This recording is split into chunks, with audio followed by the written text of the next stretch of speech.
James Ham of the Insiders. Of the Ignite. The Ignite. He's trying out. Well, they're no longer. Yeah. Defunct. They gave him the they're no longer. That's why we have all this Ignite gear, because they no longer exist. But they the one thing I was looking for, and I was like, whoa, we're gonna have it. They referenced, what was it, 2016, where they made so much money, the cap went crazy for that 1 year. Yep. Warriors signed Durant. I remember that's the Mozgov Timofey summer. Mozgov year. And what's in place now is to prevent that from happening again. Right. But I was like, oh, is that what they're saying is going to happen this first year? Like, we're going to have another summer? I think they call it cap smoothing. That's exactly what it is. Yeah, cap smoothing. They are not doing a cap smoothing. Or are they smoothing the cap? Yes. They are. They didn't do it before. Yeah, they didn't do it in 2016, and that's why Timofey Mozgov has probably the most infamous contract in the history of him the and John Koncak. Those are the two. Oh. Every time, man. Every time. Jim McIlvaine got a huge, stupid deal after the 98-99 lockout. Him and I think Ike Austin also got a huge deal.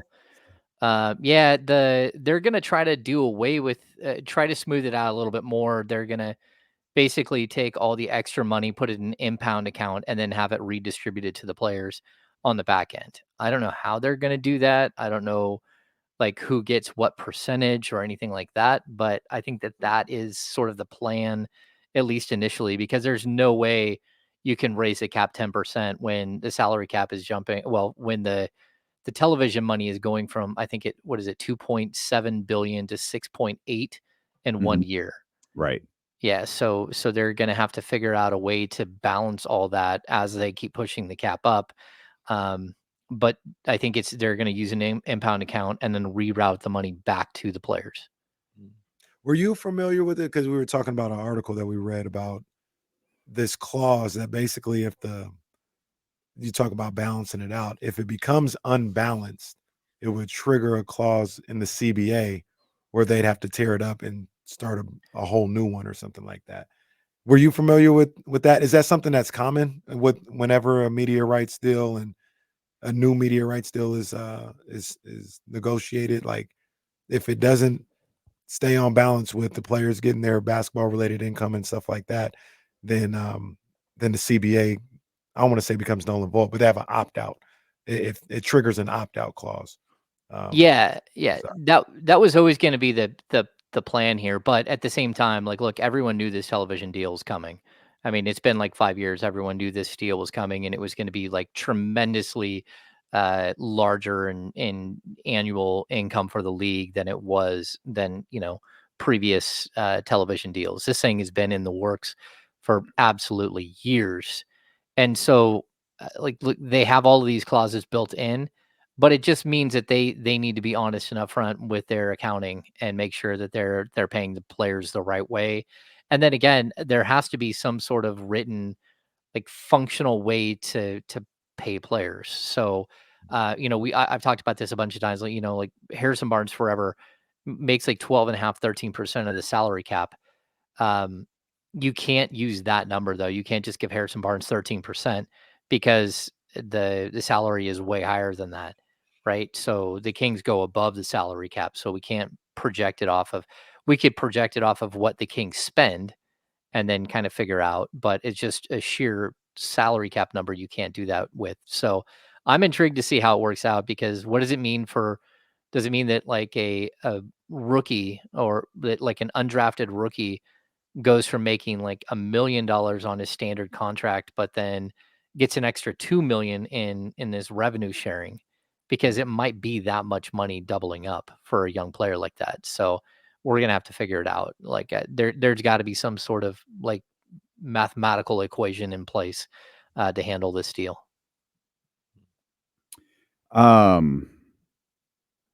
You spent a little bit of time on the Insiders today talking about the schedule, and of course it'll be officially released tomorrow. But anything stand out to you with what you know about the Sacramento Kings schedule? Or I should ask, what stands out most about the Sacramento Kings schedule?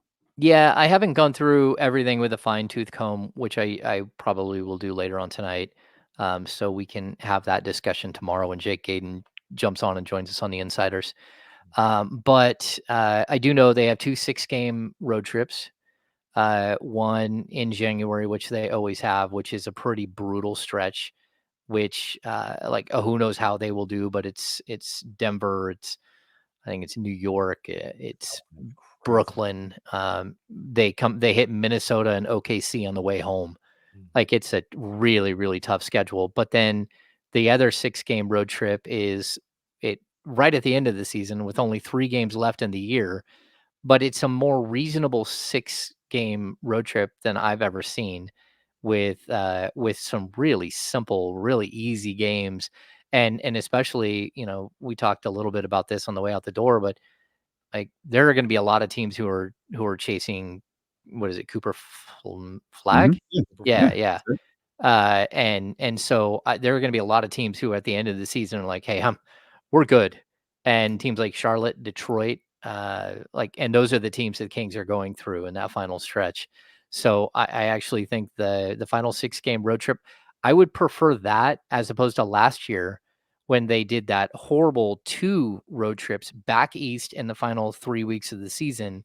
And I think it really winded the Kings and led to injuries and stuff like that down the stretch, where all of a sudden you had to go do some weird trip to Atlanta and Orlando, and then you had to go back to another trip in Boston and New York. Even remember it was New York, Mhm. Boston, New York again, Yeah. where I think they stayed in the same hotel, but either way, it really put like this odd stress on the Kings where they're flying another, 6,000 miles round trip right before the end of the season.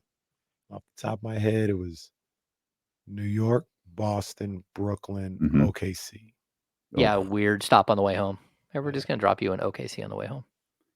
Yeah, a lot And they of blew 20-point leads in that. oh, they did. Mm, That's when the 20-point lead started becoming a stat. yeah. Like, oh, look, the Kings have the most blown 20-point leads in the league. Yeah, that's not great. I'll say No. late in the season, the one in late March to early April is Orlando, Indiana, Washington, Charlotte, Cleveland, Detroit. And of those, I mean, even if you aren't playing 3 of tremendously, that's 3 wins. That's a 500 road trip with a 6-game trip. 3 of those teams are bad. Mhm. 3 of those teams that are bad, the Kings lost to last year. Mm, yeah, ain't that the truth?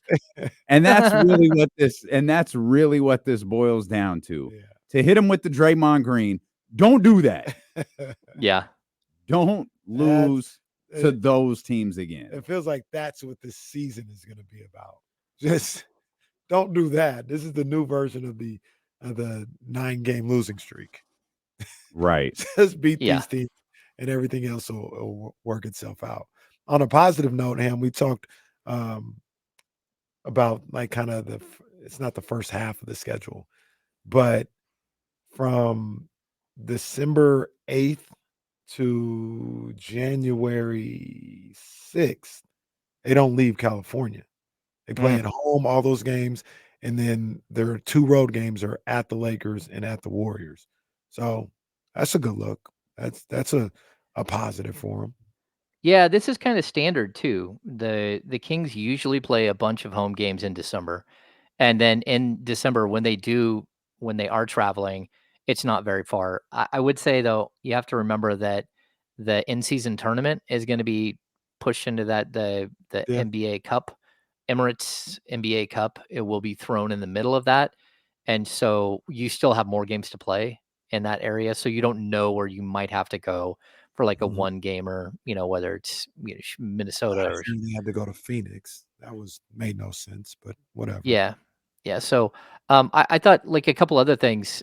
The first 32 games of the season, they play the Lakers 4 times, and then Mhm. you don't play them again, which I think is really I don't like that. I think it's irresponsible from the league on both sides. Like, the Kings and Lakers could look totally different in October, November, December than they do in February, March, and April, and I would like to see, especially, like, divisional opponents, like, I would like to see it a little better balanced, like, where you see teams at the beginning and the end of the year, and you mix some of those games up.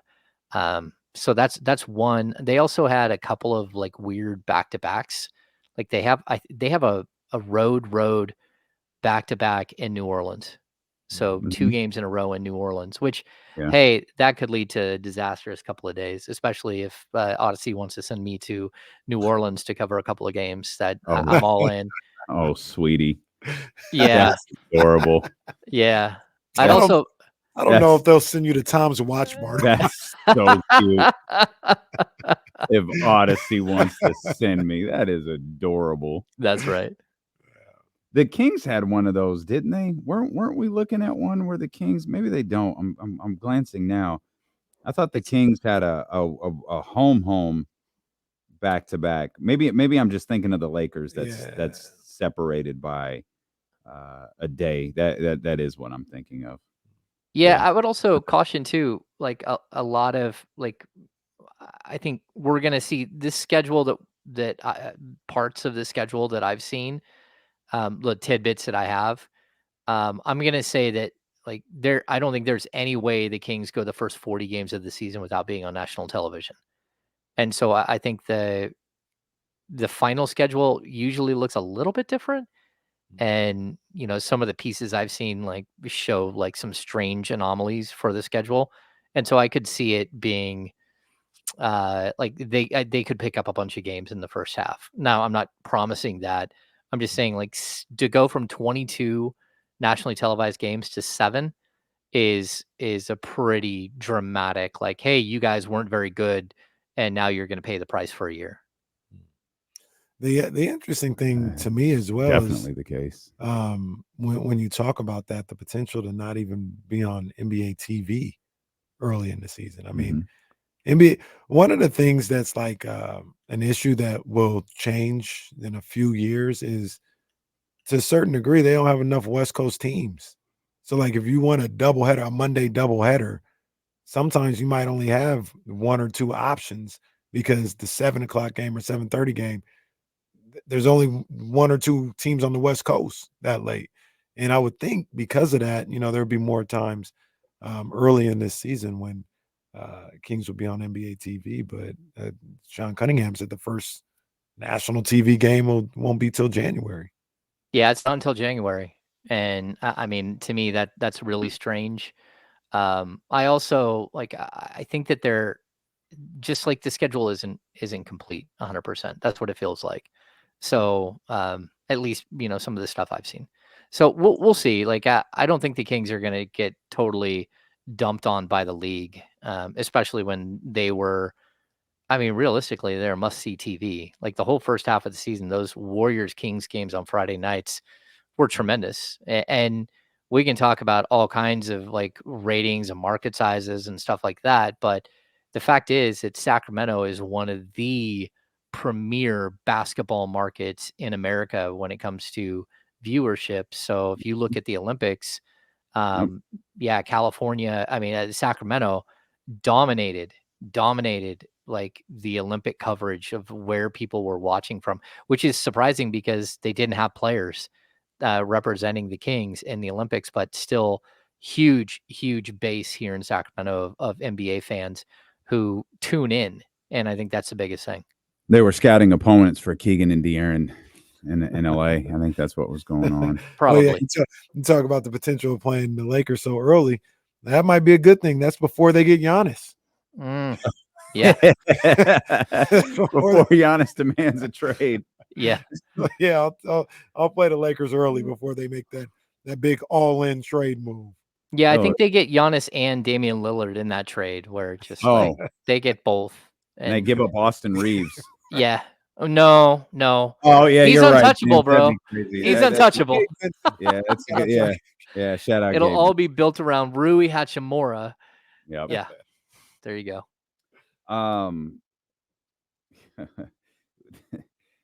I said this yesterday. I think it was when the in-season tournament stuff came out. We saw, okay, none of the Kings games are on national TV for the in-season tournament, and we looked at the pool and figured out, okay, they're probably a victim of who's in the pool. Like, I get that; it's no big deal.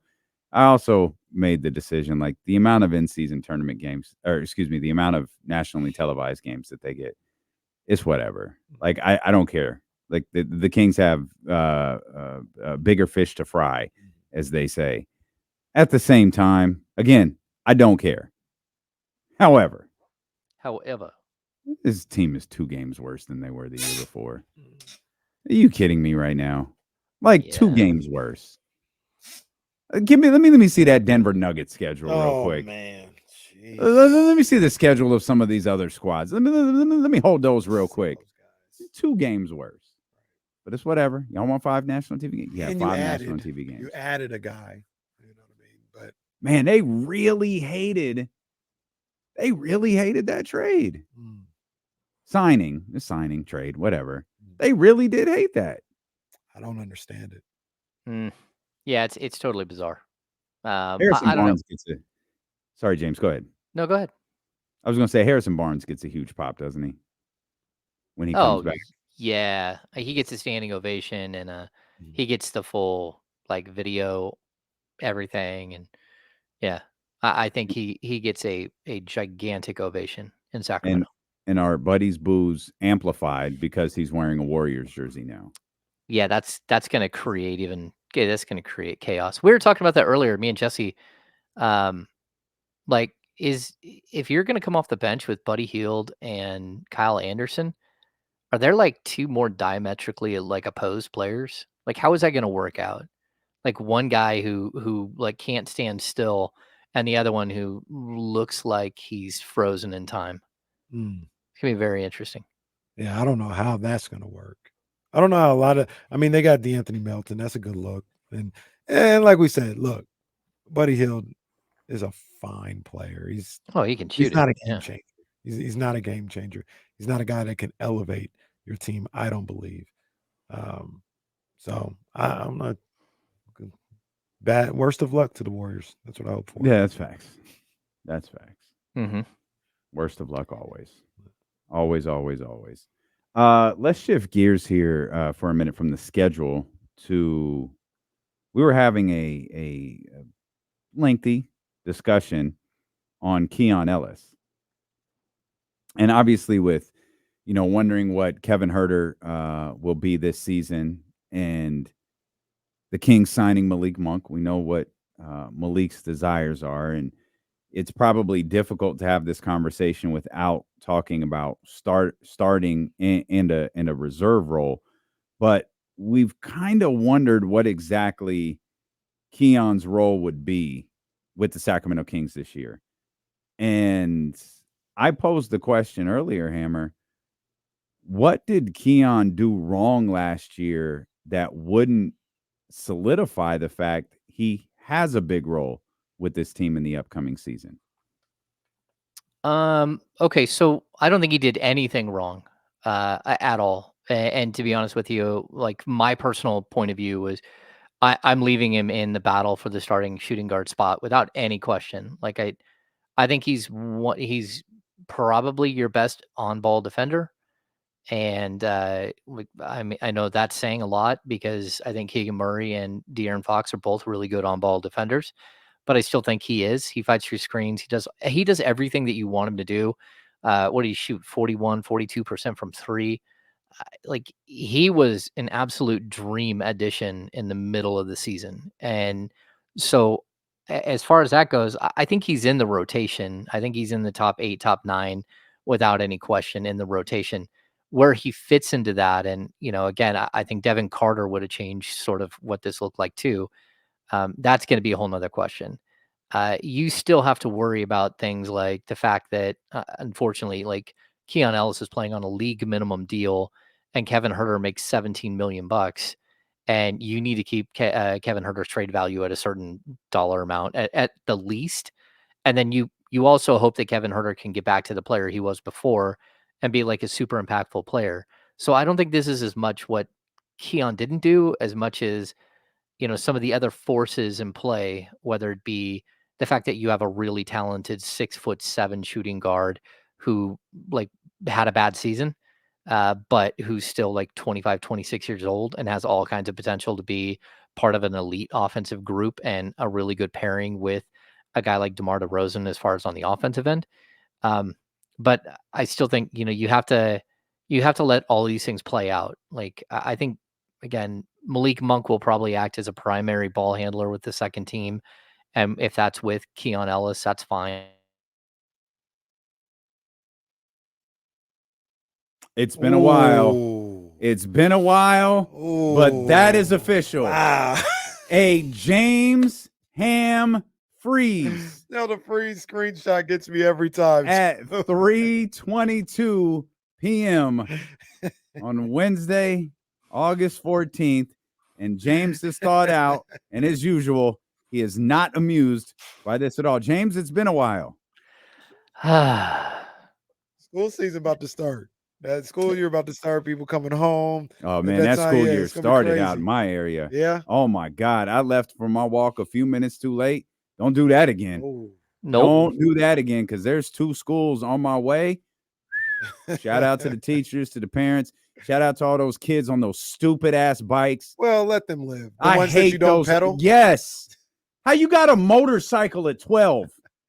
They're all That's a because straight up motorcycle. it's because you live in the good neighborhood. I'm about to say they ain't got them in my neighborhood. You liar. You know what I They- mean? They ain't got them in You my ain't even got neighborhood. a neighborhood. You got an area that belongs to you. They can't ride those in my neighborhood. They're banned. Oh So my God. you I can mean, ride the well, electric thing is, well, bikes. Well, You can't ride have electric scooters. You don't have sidewalks. Not really. I was gonna say, I remember driving like, yeah, you don't have. You can't even go for a walk at Ham's house. You said you can't have an electric scooter? No, they don't allow scooters at all, and they don't allow skateboards in the lake.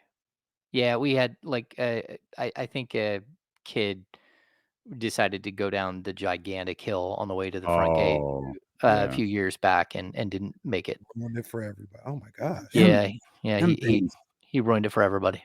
I don't know how fast they go, but I just be walking. Me and Sprout just walking along, minding our business. Vroom. The hell was that? It's a 12-year-old on a motorcycle. I would say probably no more than 20 miles per hour. There's no way that that's accurate. No more than 25. That's right. Cap it out.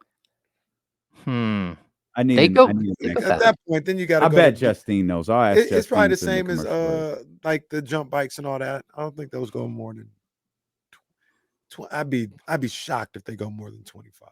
I'd be shocked they go. Them more than things 20. feel like they be flying.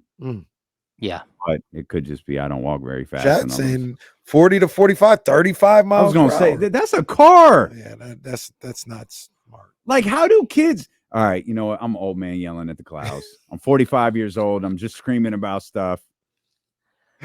Are they at least wearing helmets? Some of them. Yeah, that's a whole. I got to imagine that's I don't know. No, I mean legally. Y'all didn't even sell my 45 joke, but it's whatever. Yeah. Y'all didn't even say. No, did you hear about this, James? Yeah. I don't know how old he is, so it doesn't like. I'm 44, Oh. but I told everyone yesterday with like authority that I was 45. Like the whole day. And it wasn't until I got home with the cake and the whole deal. And April was like, yeah, you see, I put the 4 in the 4 for 44. I was like, I'm 45. I was like, no, you're not. I'm 45. And my mom goes, no, you're not. I was like, wait, what year is it? I'm like, oh, yeah, 44. I was born in 1980. Yes. I had the reverse where my dad thought I was a year older and gave me a birthday card. So, jeez. Like, come on, bro. Like that's not cool. It happens. It happens. I just feel like Keon did everything we asked of him last year. He did everything I think Mike desperately was searching for. And we've kind of downplayed what his role will be in the upcoming season because we hope Kevin is better and we know what Malik is. Yeah, for me, like personally, I don't get it. Like I don't even really think it should be much of a competition. Like Keon Ellis is the perfect role player to go along with a starting 4 of Fox, DeRozan, Sabonis, and Murray. Like honestly, I think it's but that's just me. Like you can't start your 5 best players. And what you need is someone who's okay when they get 5 or 6 shots, but they're ready the entire time to take those 5 or 6 shots, which is what Keon is. And he's a better defender than any of the other options than Malik or Kevin Herter, without any question. He will allow you to shift De'Aaron Fox to not defend the toughest player. He can defend the second best perimeter player or even the third best perimeter player, just because he's such a good defender, and Keegan Murray can step in. So that way you can serve Fox within the starting lineup. Like, there's a lot of pluses, but it's not usually that simple. Like, like, you don't want to delve into the politics of an NBA team, but sometimes that stuff matters. You need to hold up the value of a player at least until December, at least until January.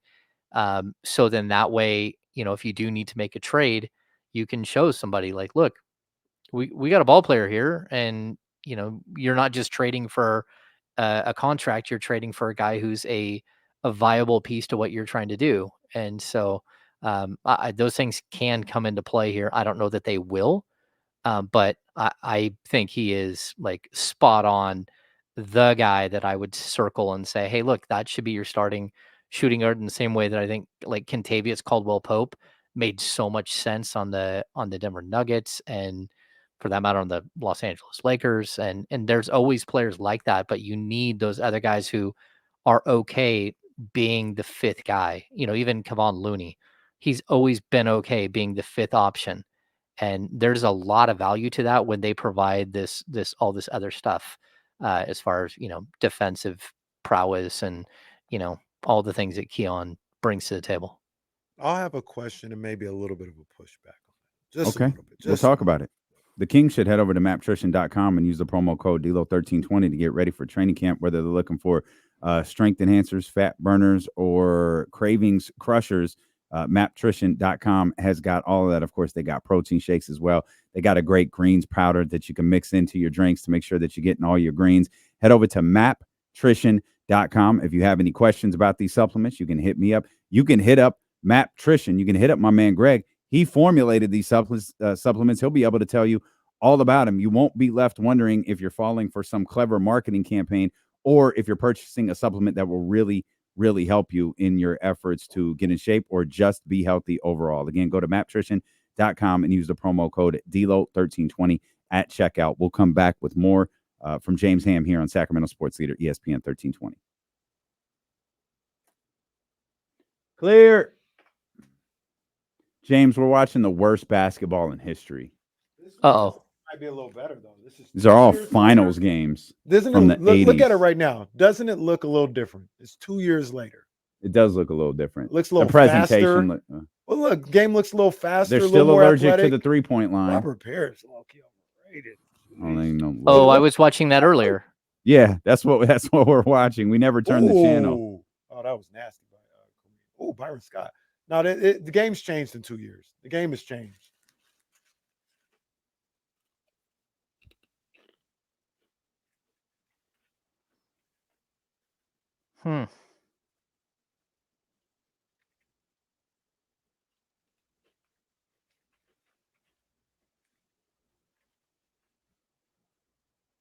I'm over at maptrition.com right now, just looking like intriguing. There you go. There it is. Good stuff over there. I need one that will make me skinny by the time the regular season starts. Is there something in here that does that? Well, there are things that can. No. I'm just kidding. Ozempic over there? No, no magic legumes in there.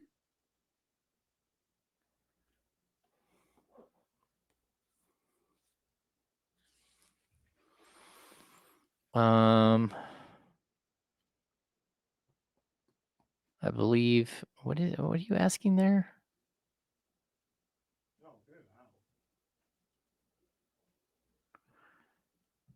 I saw the winners list today. I don't know everybody who was on it. But yeah. Hopefully everyone's out there. It's Friday, right? Yeah. I think people got calls today or yesterday. I think but so. I'm not sure. That's not my department. I think so too. Jackie stays ahead of things, so that's my guess. She's got a lot on her plate. She does. She's doing a great job. Great job.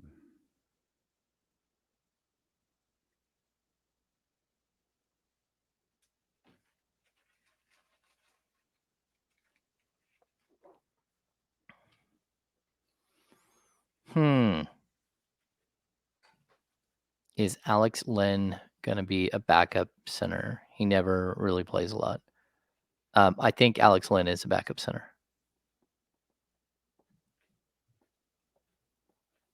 The Kings, it looks like, according to our friend Sean, the Kings signed Scalo BCR to an Exhibit 10 contract. That puts him Mhm. up to 19 players. And the number's 20? 21 now.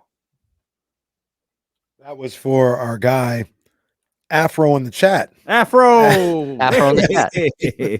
The Kings currently have 14 or 15 players.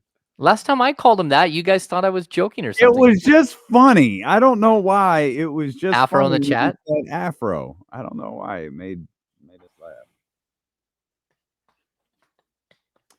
Roxy, there's a small bit of melatonin in it. There's some B6 to help you get up, and I believe there's some zinc in it as well.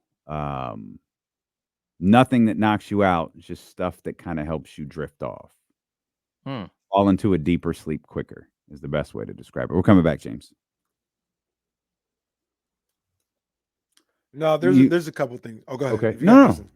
The game literally changed in 2 years. You couldn't see it on that particular. But watch how many people are standing behind the 3-point line. So this is 87. It's look how much faster it is. It More is. athletic. It is. They're still on. The Celtics didn't get the memo, but the Lakers on that last position had 2 guys that were spotted up outside the 3-point line. Look, pass it back. Cool. Like the game's just faster. And the shots were way uglier back then. This is only 2 years later. No, it is. It's Looks like a different. completely different game. It's different. Is this the hook shot game? Yeah. 87? Yeah, Magic's baby hook. Yeah. It's crazy. Okay. So that's interesting to see. Well, look at that guy in the corner. He's beyond the 3-point line. He is.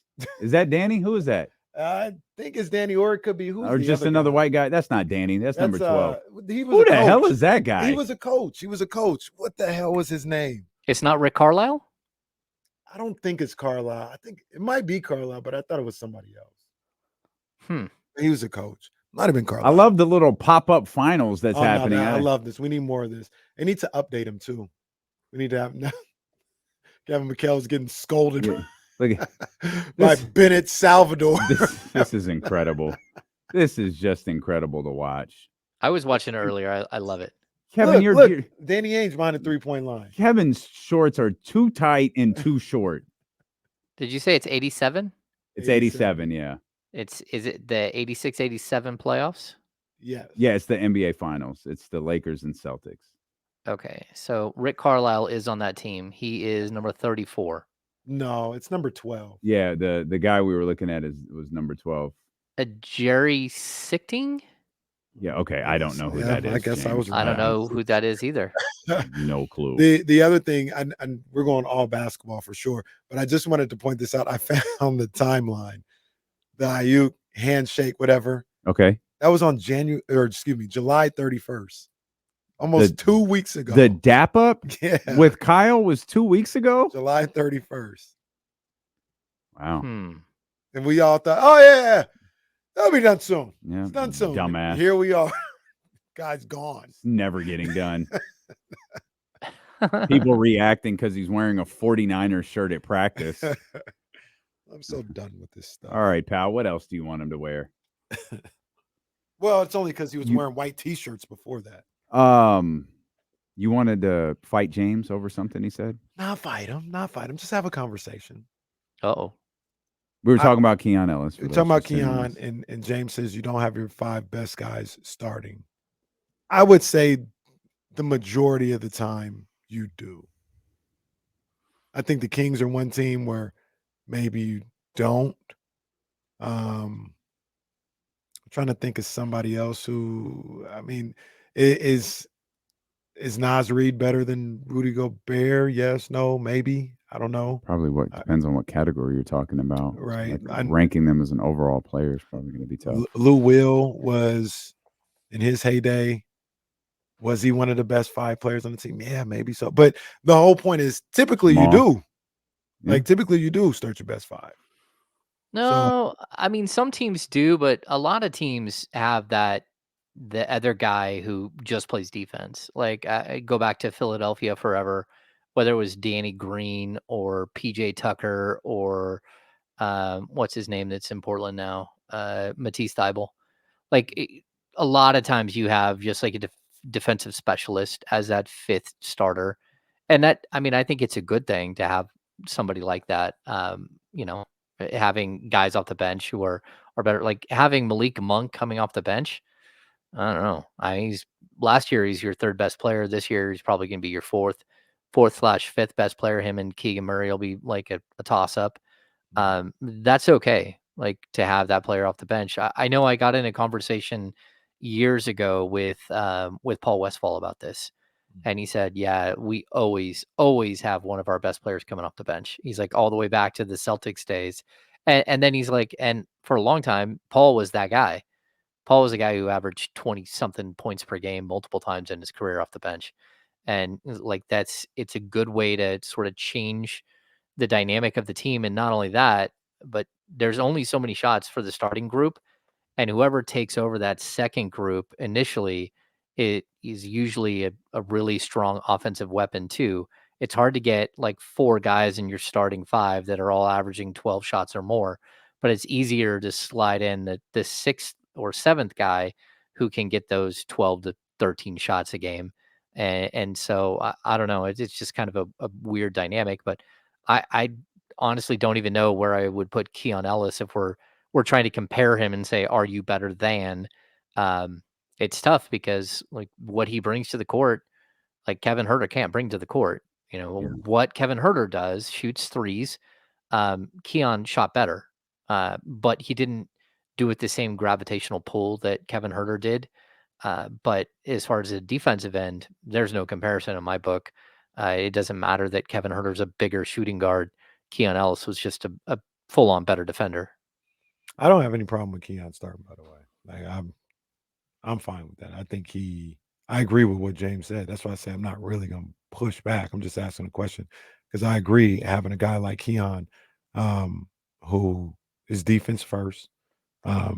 Whatever shots that he gets, he's cool with, and he'll be ready to hit some catch and shoot stuff. Um, is perfect for a team that has, guys that are scoring in every other starting spot. So I, I I I don't know what I would do. I'd probably start Malik just because I want to see Malik and De'Aaron, but I love Keon starting at the 2. I'd have no problem. No problem. Yeah, I mean, again, it's not that Malik doesn't deserve to start. I would never say that. I think he can be a starter in this league, and I think there are many teams he could start at the point guard. But at the end of the day, it's about finding the right fit of players like the whole time. And honestly, Malik has shown signs that he can defend, but Keon Ellis walks on the floor and is a defender, right? And I know like Secure in the Bagley here in the chat says the opponents leave Keon wide open and they're not doing that with Kev.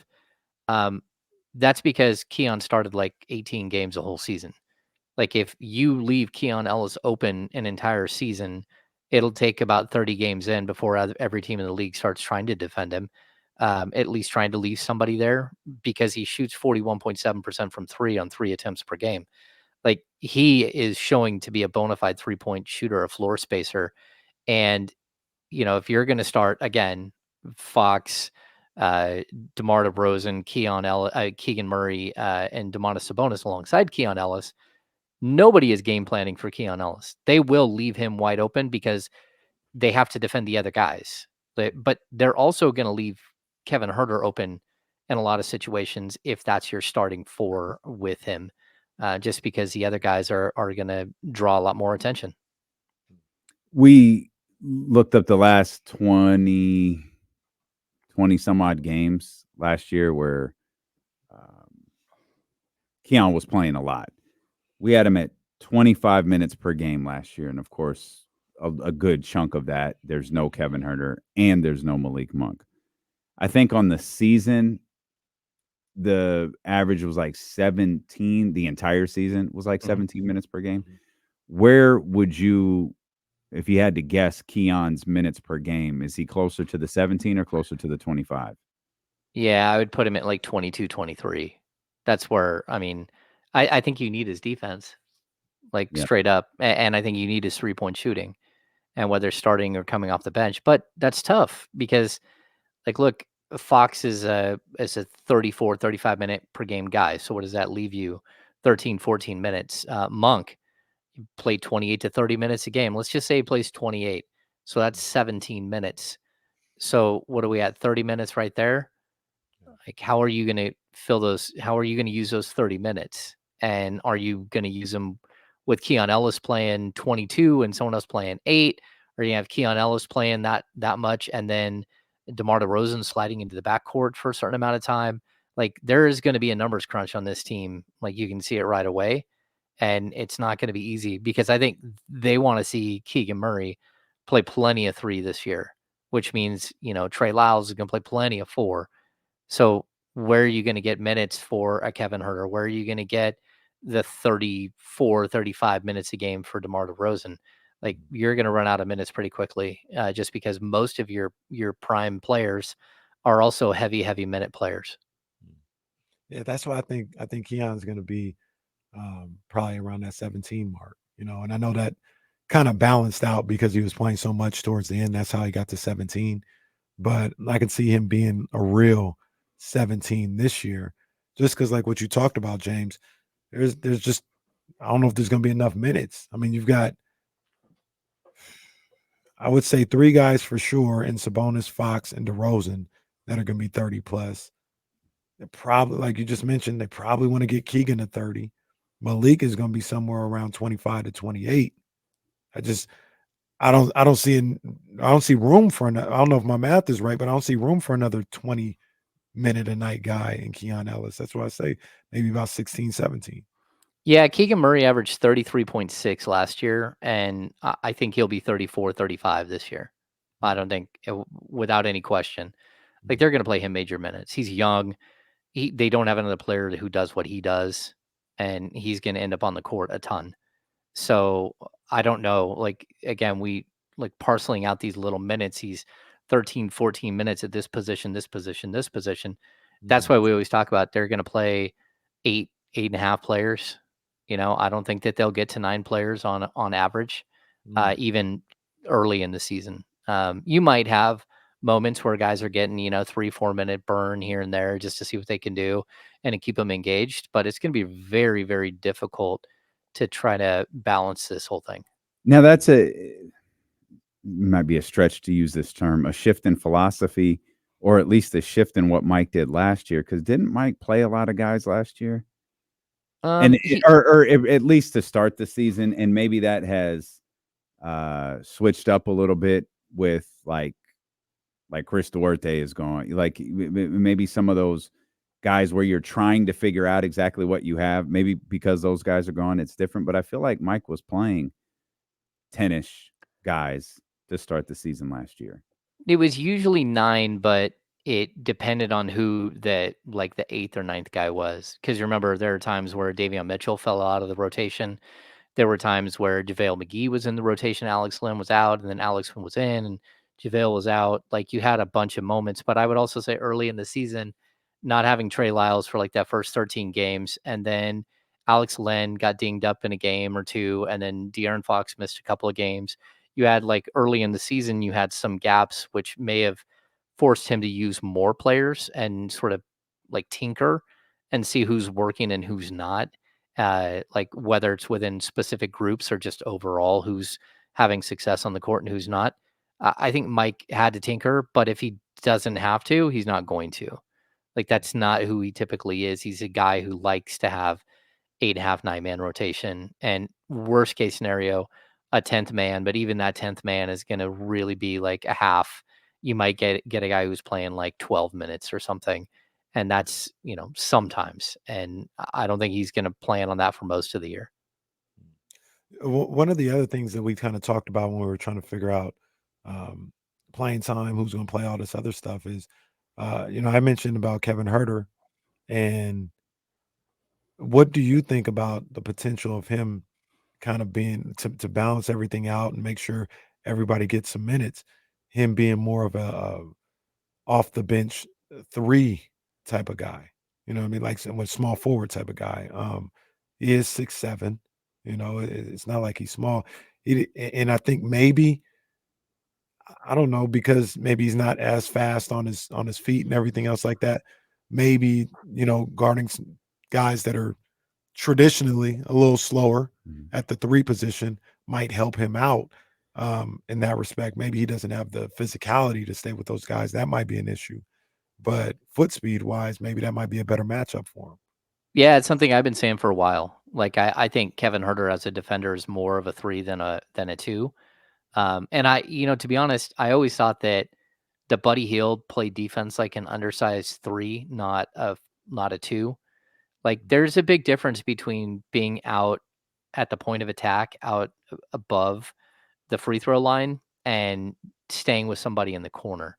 Mm, Lateral quickness, everything else. When you're playing somebody who's based in the corner or based on a sideline area, you have both the end line and the sideline to use as defensive helpers, and then the defense can come faster from behind you to support you. Where if you're, yeah, sorry about that. Um, Oh, yeah, James, well, sir, Bruce just is happens. listening. Just happens.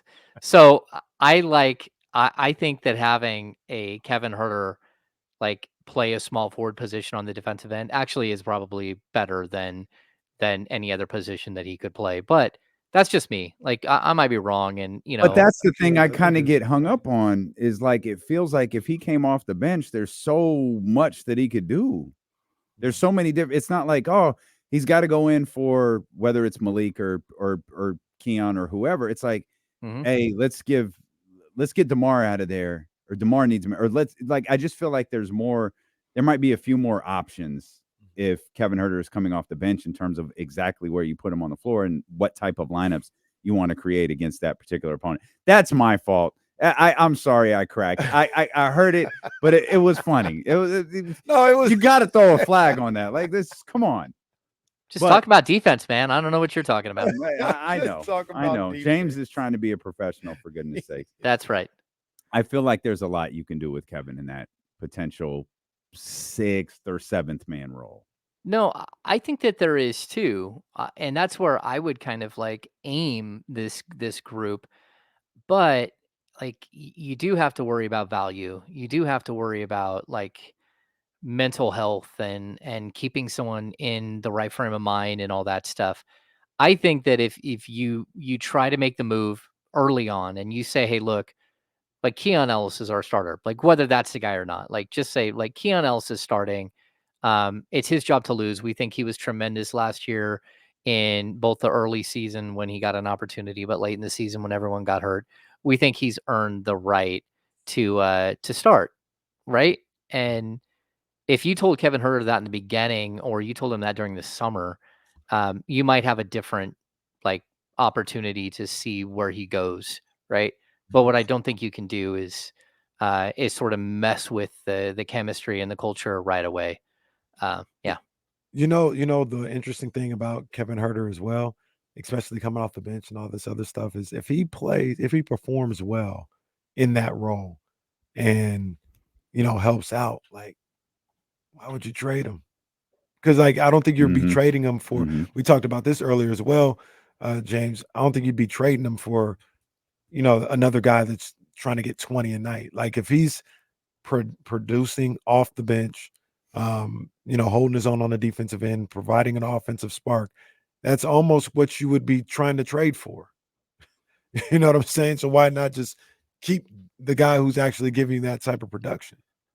Well, no, I totally get what you're saying, and I think the counter argument would be, could you get sort of the same 3-point shooting out of like Cam Johnson, but with better defense, with the length and athleticism, with true like better size at the 3 or the 4, and like maybe, but he's not going to be as dynamic a scorer.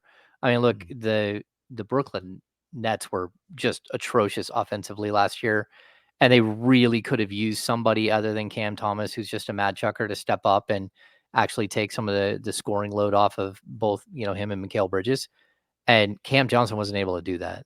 So, like, I would like to say that, that's the guy that maybe could do that, where I think Kevin Huerter has a potential to go for 30 on not every night, but he has a potential to go for 25 on almost any night.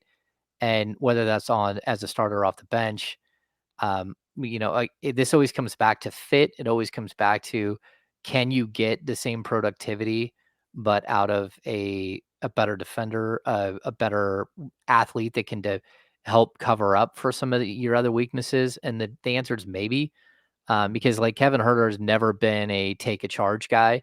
He's not a shot blocker. He's not a particularly great rebounder. He's okay rebounding.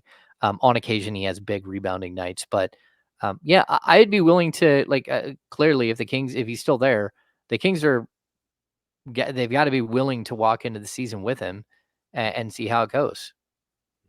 Let's bring in our man. I want to introduce everybody to Joe Brazil. You might be familiar with our man Joe. If you've ever been with us at Sky River, at concerts in the park, ice rink. Joe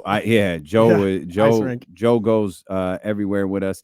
He's filled in a couple of times when Jesse's been out, and he's hosting the show today with Charlie. Nice. The Green and Gold pregame show. Whatever Charlie called it. Pregame show. Green and Gold pregame show. Right. Why are we airing a Green and Gold pregame show? I don't know, but who cares? It's fun. Let's do it. We're all about vibes here at ESPN 1320. So that's what we're doing. And our man Joe, he wanted to be on the air. And the first rule of thumb is when you walk into a studio, have your headphones with you. Yeah, you know what? I already failed that one, huh? I messed that one up.